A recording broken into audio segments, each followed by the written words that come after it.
notes. In my defense, I'm suffering with a fairly scary brain fog where my train of thought just disappears. Well, that's my excuse anyway. So if I stand here reading a bit too much, you'll have to forgive me. We will forgive you. you. I did love the agenda you sent me, Mark, which is kind of so specifically to the minute that I did a calculation earlier of how many words per minute I talk at normal speed, and I think I've got 1972 before you cut me off with the guillotine.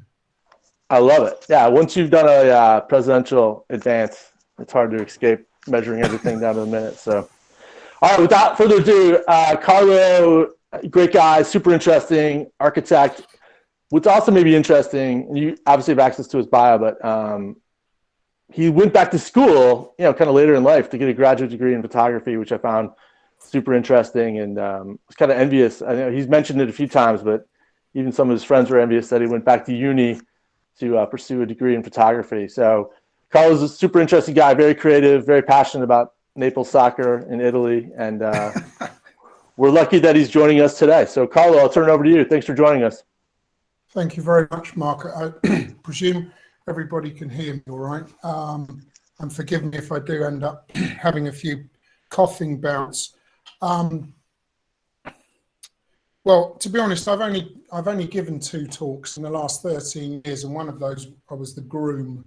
So, and the other one was back in 2014, which I think Mark must have seen, because I talked about curiosity, and it obviously hoodwinked him into thinking that I know something about what I was talking about.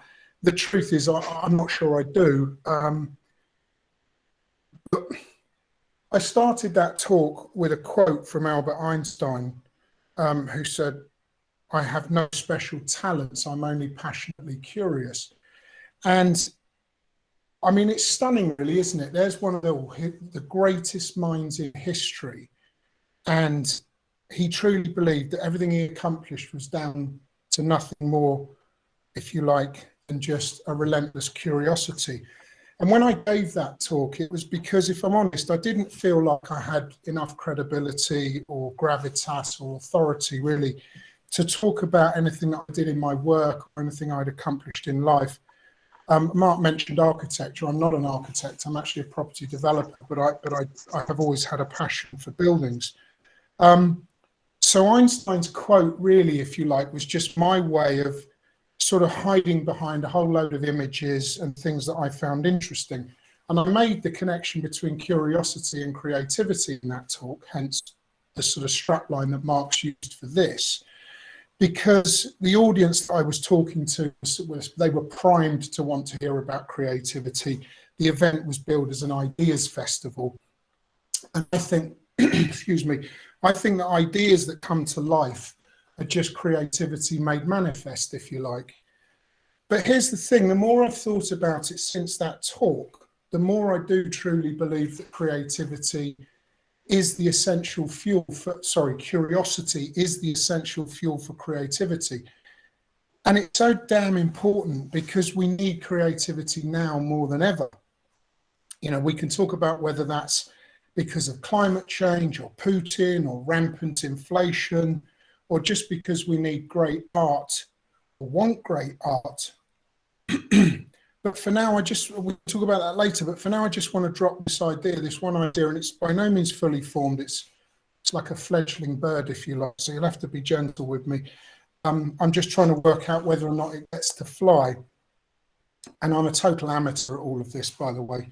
I'm going in with my beginner's mind, as Shunryu Suzuki brilliantly put it. In the beginner's mind, there are many possibilities. In the expert's mind, there are few. And I like that. He proposes that in everything we maintain an empty mind, a ready mind, a mind that's open to everything. So in that spirit, hopefully this can become part of an ongoing dialogue, and perhaps the idea gets honed collaboratively or it gets killed off. But that one idea is this, and I think it's that we get to being creative through a chain of events. And the chain starts with curiosity and it gets to creativity. But ultimately, if all goes well, it ends with fulfillment, which I think much more significant than just creativity is driven by curiosity. And the chain of events, it seems to me, has all sorts of stages along the way with these feedback loops and whatnot, and all of them get to help us in some way. And I'd like to look at it, if you don't mind, in sort of the reverse of the way Mark put it or framed it in the title of this session. Let's start at the top, because above all, I think we want meaning and we want fulfillment in our lives, right? And my hunch is that the best way to fulfillment is to live a truly creative life, because creativity is making things that haven't existed before. It's putting everyday elements together in a way that's not just novel, not just new, but has actual meaning for people, for ourselves and for others. And meaning's crucial. So we'll come back to that in a minute, but there are so many upsides to creativity, it seems to me, that that go way beyond the significance of creativity in the context of how it seems to have been hijacked by designers and artists and advertising people. You know, when they turn creative from an adjective into a noun, they do that self-titling thing of I am a creative. And it's just not helpful, because the truth is we're all creative, but creativity is like a muscle, and we can work it and make it stronger and more effective and more useful. And I believe that en route to becoming creative, we also become adaptable. And by becoming adaptable, we become resilient. And we need resilience to really thrive and flourish. And the more we flourish, the more we creative we become. So we get this kind of beautifully crazy feedback loop that just keeps sustaining and feeding itself. And the point is, I think we get there, the start of that process of getting there is, excuse me, is relentless curiosity. Curiosity about everything, as much as possible. Can't have enough of it, in my opinion. If we look at each of those things, if we have a dig around each of those things in turn, from the top down, fulfillment was described by Maslow famously in his hierarchy of needs, in connection with that, as the deepest source of satisfaction for humans. So it must be the epitome of what a good life is all about. And that's what we're after at the top. As to how to get fulfillment, well, I think for most of us, that's sorting that out is probably a life's work. But I've always remembered something that I read by the renowned psychologist Mihai Csikszentmihalyi, try and pronounce that after a bottle of wine. And he said it was his book in 1996. I was quite a young surveyor, youngish surveyor, and he released his book Creativity after the book that probably made his reputation, which was Flow. And in that book, he said something that's always stuck with me, and I'll read it if you don't mind.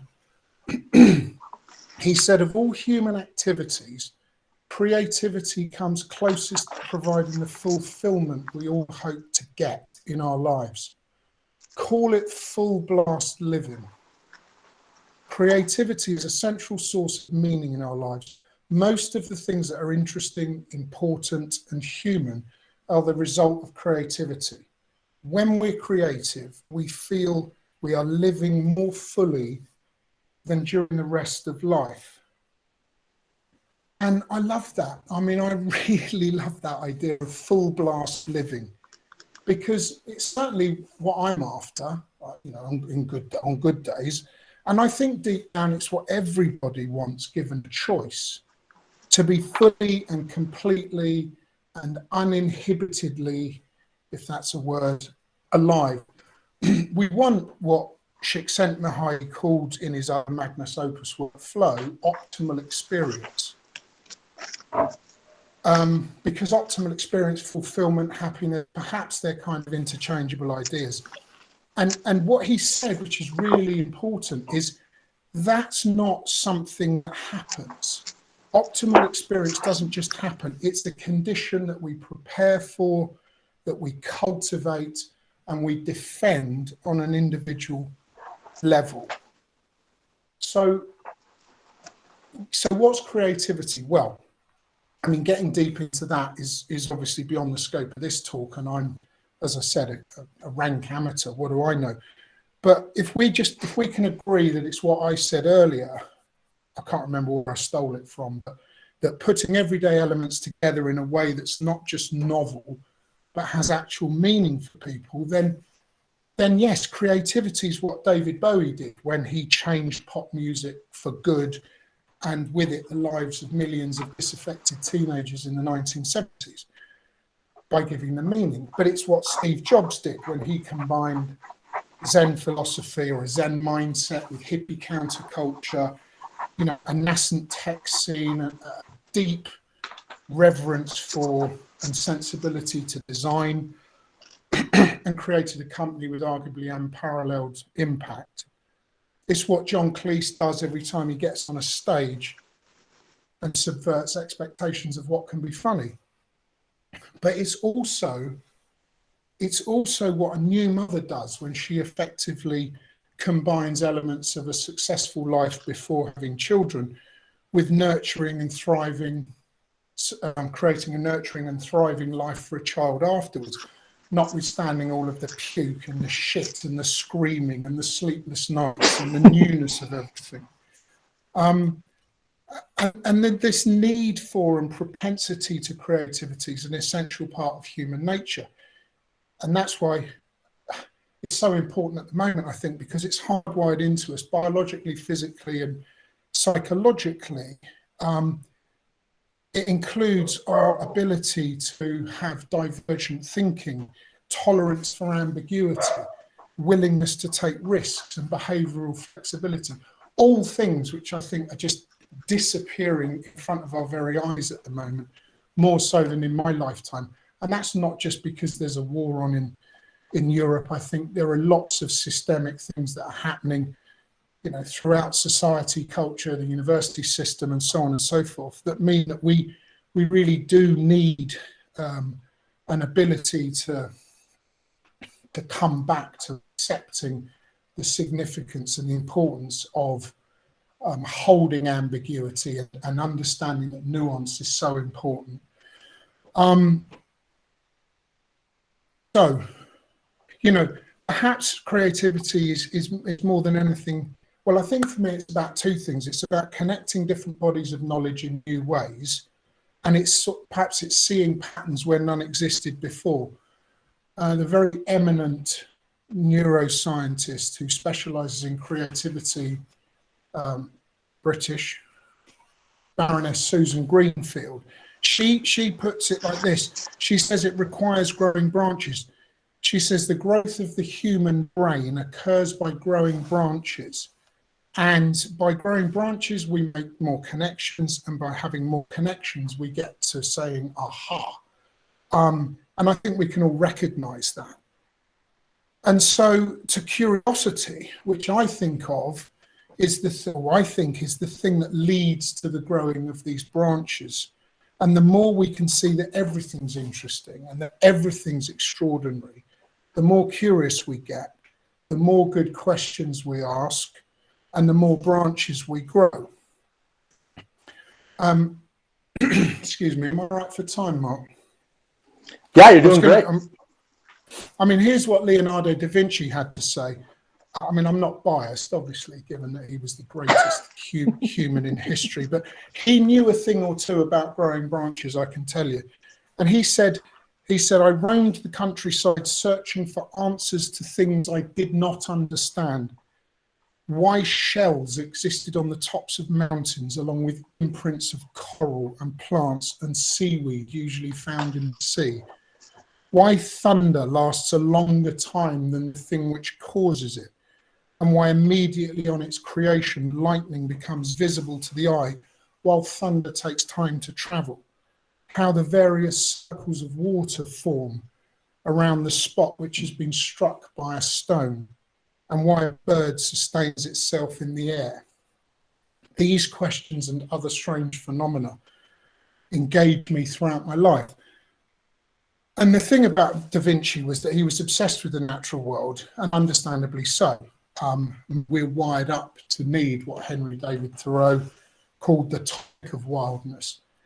But for Da Vinci, it's where the curiosity led him. For Da Vinci, it's where curiosity that led him to becoming one of the most creative humans ever was honed in the natural world. And it was founded on the skills of observation, seeing, not just looking.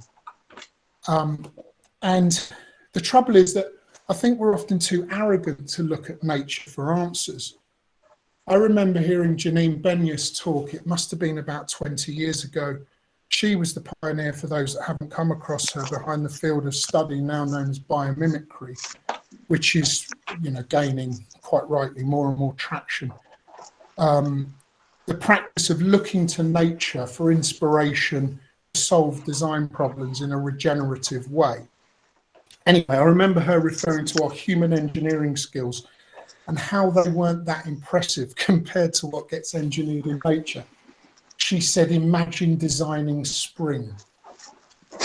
And I love that notion because it's sobering, isn't it? To think, however clever we think we are at designing bridges and cathedrals and all sorts of beautiful things, rockets and silicon chips and iPhones and so on, that we aren't really even at the races compared to what happens in the natural world.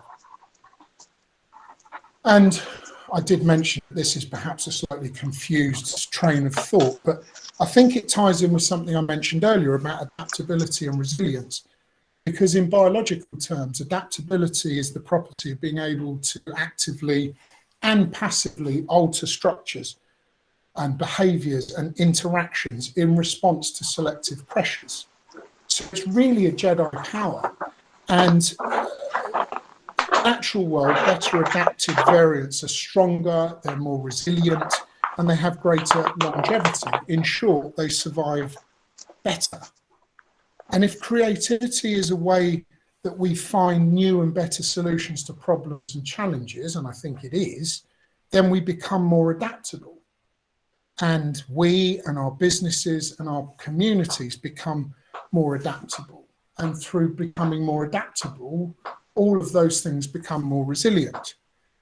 And because resilience is the ability to withstand stress and trauma and adversity, and it's the ability of a thing to be able to return to its form after being disrupted or stressed. But here's the thing. I think with absolutely unbridled creativity, I think we can go one better than resilience. And I'm sure many of you have come across Nicholas Nassim Taleb, who coined the term anti-fragile. And this is how he described it, because I think it's brilliant. He said, some things benefit from shocks. They grow, they thrive and grow when exposed to volatility, randomness, disorder, and stressors. And they love adventure, risk, and uncertainty. Yet, in spite of the ubiquity of the phenomenon, there is no word for the exact opposite of fragile. Let's call it anti-fragile. Anti-fragility is beyond resilience or robustness. The resilient resists shocks and stays the same. The anti-fragile gets better. This property is behind everything that's changed with time, and it goes from evolution, culture, ideas, revolutions, political systems, technological innovation, and so on and so on and so on. Even our own existence as a species on this planet. And so that's what I'd like to propose, Mark. Not just that curiosity drives creativity, but that curiosity builds adaptability, and adaptability builds resilience, and ideally anti-fragility. And the more anti-fragile we become, the more creative we become. And the more creative we become, the more curious we get, and so on. And we create this gigantic, beautiful, virtuous circle. And the more and the better the chance we have for fulfillment and meaning. And that's it. So, Carlo, you actually exceeded my lofty expectations, man. David Bowie, Henry David Thoreau, biomimicry. Well, amazing. You know, you got to know when to throw in an American reference, Mark. He's up there somewhere. HDT is the best. Well, Well, here's the format. We're just going to chat for like another 25 minutes and just open up the floor to questions. I mean, I'm happy to kick it off if anybody doesn't have one ready. Carlo, I was chatting with some folks this week about this idea of like sabbaticals and the need for kind of founders and entrepreneurs to take time off and pursue other projects, whether informally or like a formal sabbatical. And your ability to go back to school, can you just talk about the logistics behind that, the personal and professional logistics, and like what made you decide to say, hey, I want to like get more serious about photography?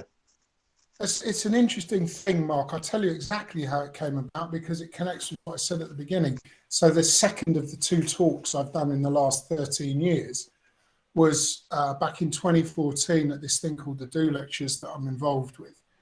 And I didn't talk about what I do for a living, really. I just, as I say, I hid behind a load of photos and some stuff that I thought was interesting. And a guy came up to me afterwards and he said, how long have you been a photographer? And I said, no, I'm not a photographer. You know, it's just something that I'm into. And he said, no. And he was the director of an art school, I think down in Plymouth or something. He said, no, you are. And I was like, no, Justin, I'm really not. But, you know, thank you. I'm flattered that you thought 1 or 2 of the photographs were interesting. Anyway, 2 days later, I remember driving home down the M4 from West Wales thinking, fuck it, I'm going to go and study photography. And I did just like that. I mean, I am a bit prone to, you know, making decisions on the hoof. And as I was driving up the motorway, I'd be lying if I said I was texting options as I drove, because obviously we wouldn't do that. But I pulled off at the motorway service station and I just typed in, you know, can you do a part-time master's in photography? And, you know, somewhere around London. And there was a couple of options. And I got home, excuse me, and on that Sunday night, I kind of started the process of applying. I ended up at a college in London called Goldsmiths, which is part of the University of London, which in itself was interesting because it had this quite well known in the UK, you know, a lot of the what were called the YBAs, the Young British Artists, had come out of it or through it. So it was completely the, you know, antithesis of what a straight white sort of slightly middle class 40-something bloke should do, really. I mean, and that in itself became part of the appeal. So, but I was able to do it because I was fortunate enough to be running my own little shop. So, you know, I had a little chat with myself. Can you justify disappearing every Thursday and every other Friday for a few hours? And I thought the answer to that was yes.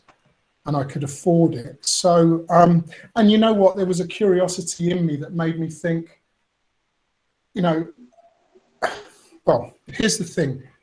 I'd often thought that the property people, typical property people, and Richard and I have had this conversation, you know, I know he sees the world through hopefully a fairly similar lens, but property people typically are very afraid of creative people. You know, there's a sort of an inherent suspicion. Property is very, you know, finance driven. It's very serious. There's a lot at stake. It needs to be really disciplined. And, you know, creative people with, you know, don't wear suits and stuff. Well, they're scary. And the corollary is the same in that, you know, creative people, you know, see sort of property people as greedy and, you know, very capitalist and so on and so forth. And it struck me that wouldn't it be interesting to kind of just combine these completely different, seemingly completely different in the rigorous discipline that sort of property movement needs.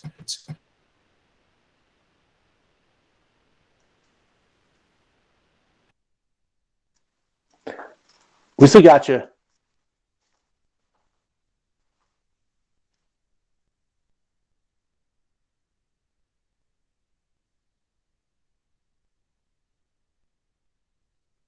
Hey, Carlo, I think we lost your audio.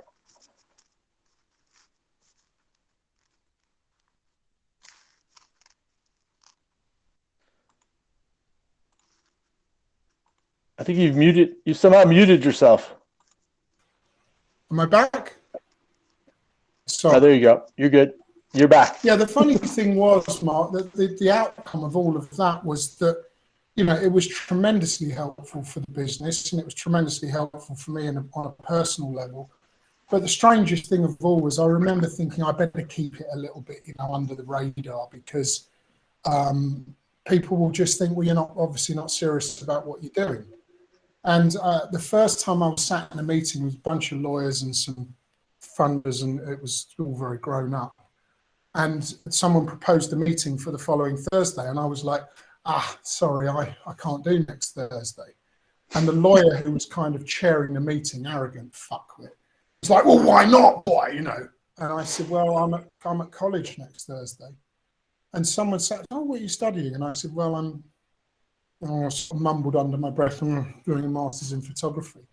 And everyone thought it was terrific, you know, and said sort of scruffy lawyer was like, oh, well, you know, lucky you know. And the next thing is, and I remember thinking, well, you know, there we go, actually, rather than feeling that it's something to be, you know, cautious about, perhaps it's a thing to be celebrated. And that was it. So, yeah, I think everyone, if they get the opportunity, everyone should have a crack at it, whether it's, you know, photography or, you know, that's an obviously seemingly creative thing. But going back to my earlier comments, I mean, you know, I'm interested in doing a master's in neuroscience. I haven't got any money all the time at the moment, but I don't think it has to be in something obviously creative in the sort of traditional sense. Just go and study something completely different to what it is that you're doing day by day. I love it. Hey, Joe, you're up. Thanks, Mark. Hi, Carlo. Nice to see you again. Hello, Joe. And you? Yeah, good. Thank you. I've been thinking quite a lot recently about the sort of relationship. Like in my head, I'm thinking about it as the relationship between being and doing.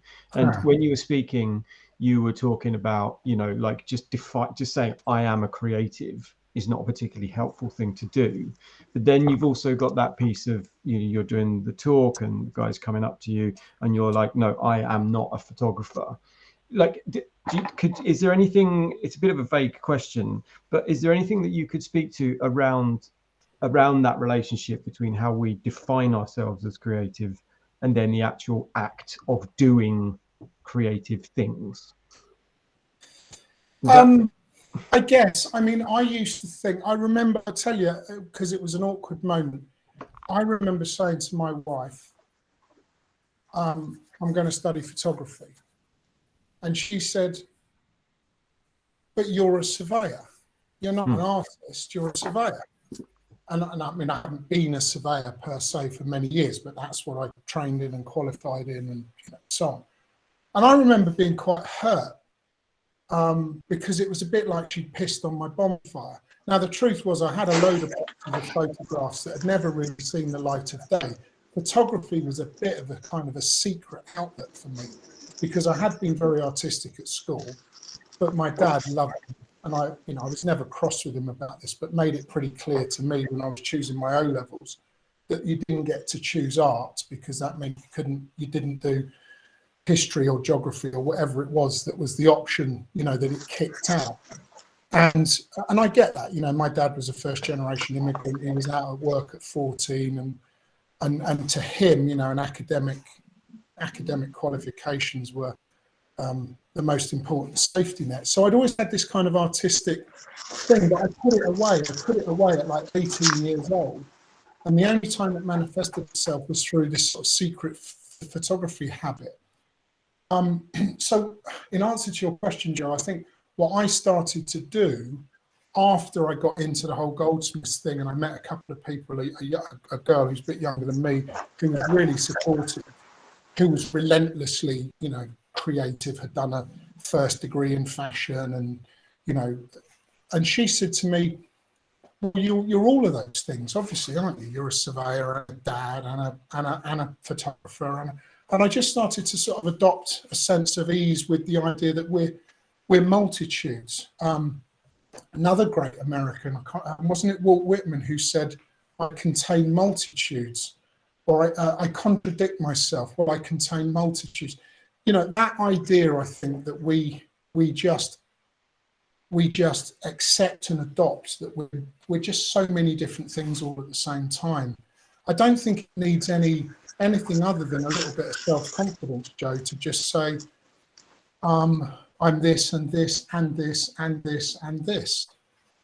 You know, whether or not the sort of creative output's any good is neither here nor there. What Jane said to me when I stood up to do my first crit and put a photograph on the wall, and I was shitting myself. I mean, I was, 45 years old.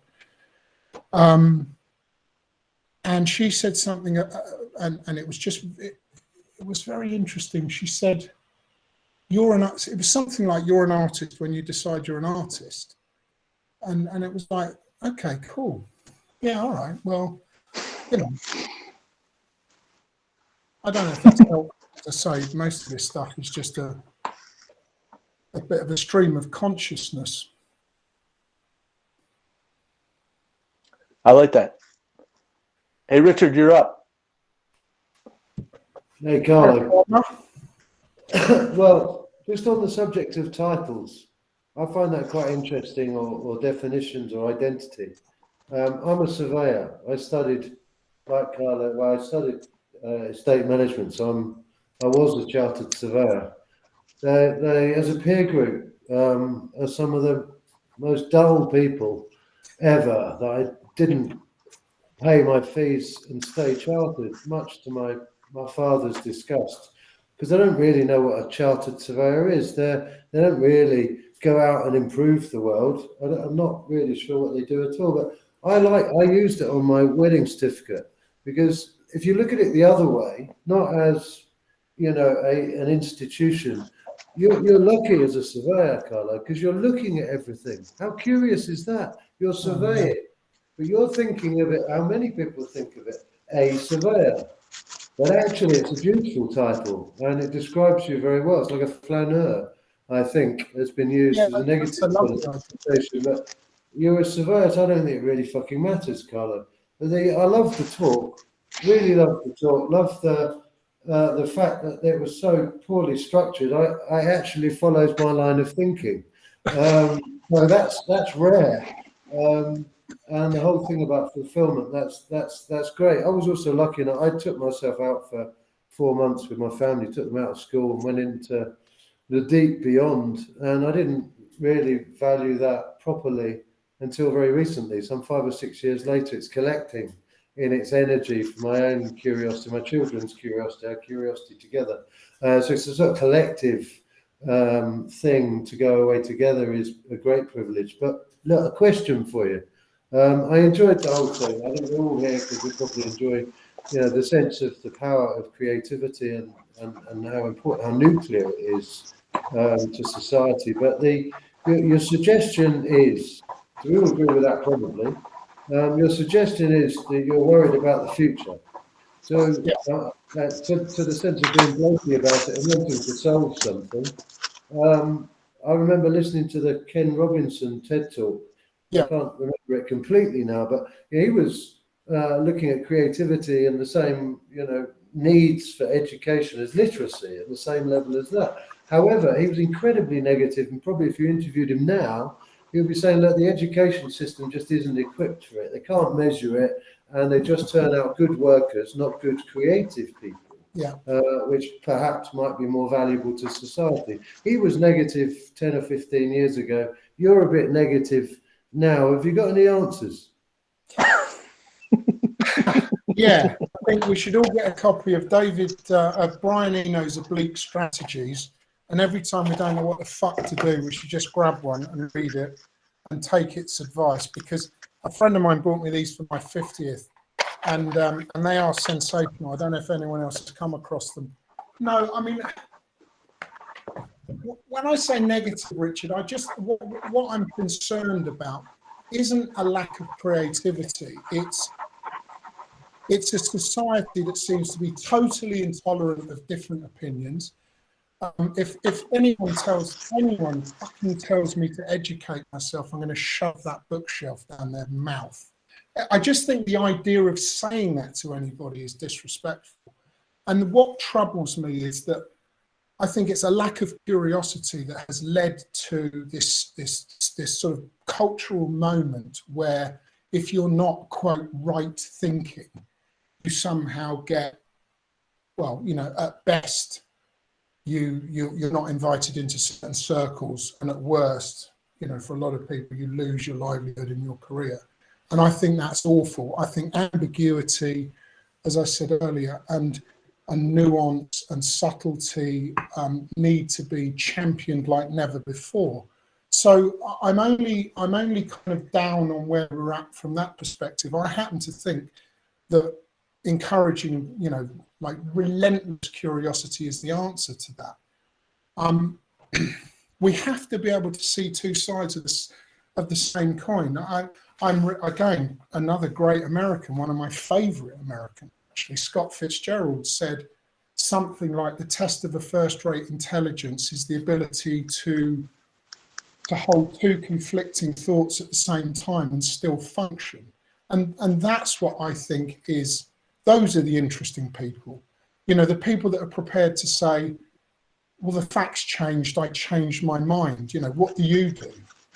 And there's not enough of them about because they're getting bullied and shut down, and I think that's really a shame. I do, but so I think it takes courage. It needs people to, you know, I'm quite a Bowie shit, so I can probably get away with being a bit more controversial. You know, I win on a lot of. We have this idea over here, Mark, that, you know, there's a sort of a bingo card, and the more things you've got crosses in, the more you can get away with stuff. And I just think that, you know, son of an immigrant, Indian wife, mixed race kids, disabled or late disabled brother. I have had the luxury in a way of being able to be a little bit more forthright in some of my thinking, but lots of people can't and won't and don't. And I think we end up with some of the situations that we're seeing creating challenges in, you know, academia and so on. So yeah, I'm sorry, that's the thing I'm down on, Richard. We need more David Bowies, don't we?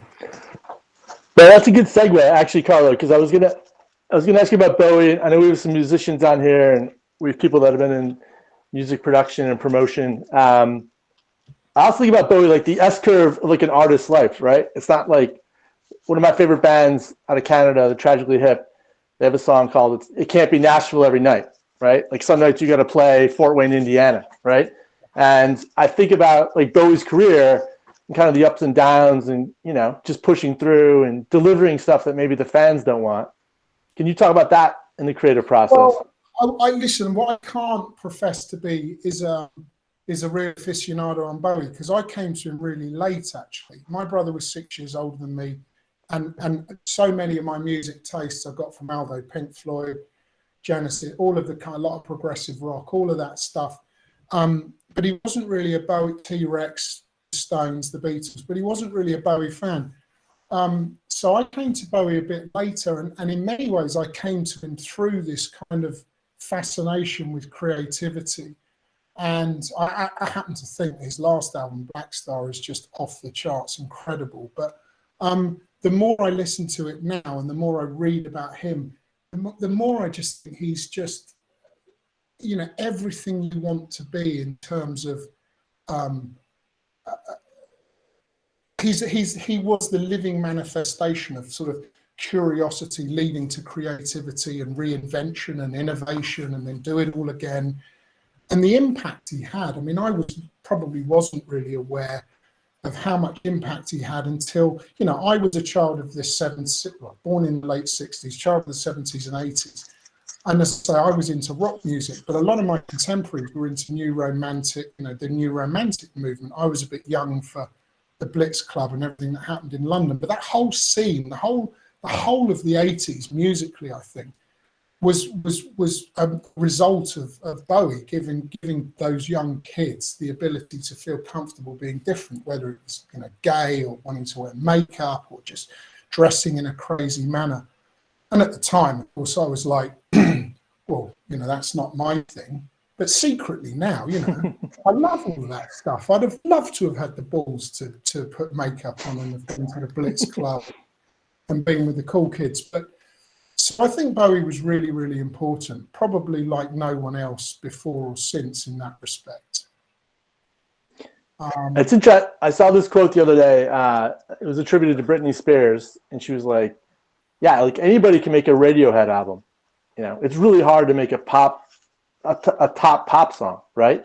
And that's an interesting juxtaposition too, right? Like Radiohead, right? Anybody can go on there and just start playing music, and you know, who the hell knows what's going on? But you know, to intentionally write a song that you want to be number one in 100 media markets.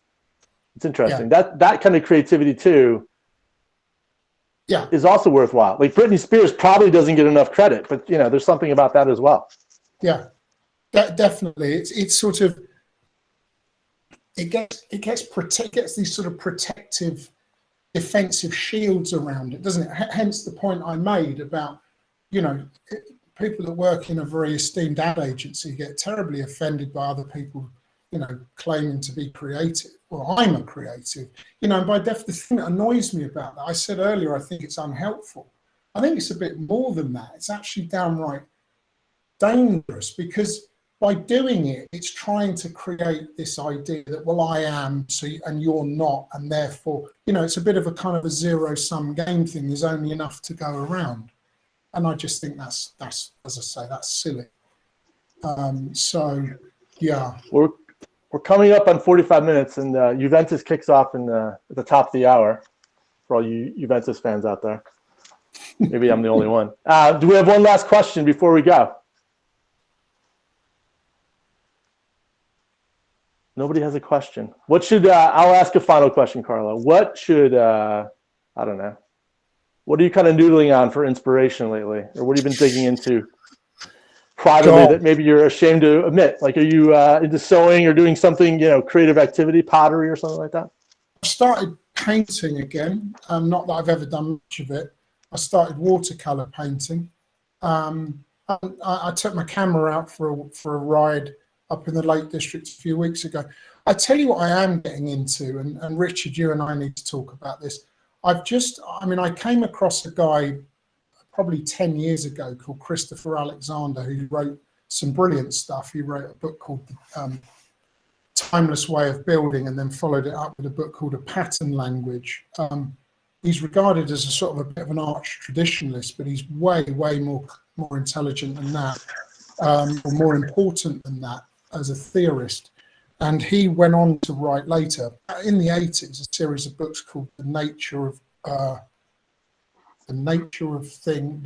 Order.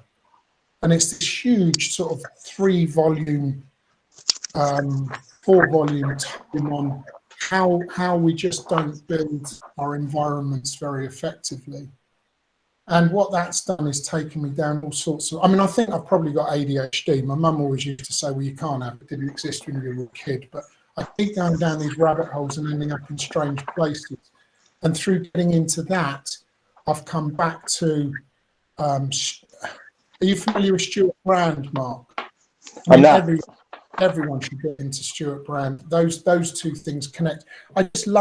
I'm just chasing all those connections. So it turns out Brian Eno and Stuart Brand are great mates, and Stuart Brand was influenced by Christopher Alexander, and Christopher Alexander, designed some buildings in Japan, and so I like just chasing connections. And I have this love of Zen philosophy and Zen Buddhism, and that connects to that. So no, it's just a great big minestrone soup of madness. But I just finish this idea, Mark. This idea of relentless curiosity is all very well, but it's exhausting. I think there's a dark side to it. You know, you have to have. Yeah. I haven't got it yet. You need to find a filter, otherwise you just end up bouncing around like you're in the middle of a pinball machine, and it can be quite debilitating. So, no, it's good. Sometimes it's good to have constraints, and I think about Lorne Michaels and SNL, right? Saturday Night Live, and he's always like, "Listen, it goes live at 11:30 on Saturday, whether we're ready or not. Sometimes you gotta hit send." So Carlo, I think that was great. I think you should do more talks. Hopefully, you won't wait another 7 years.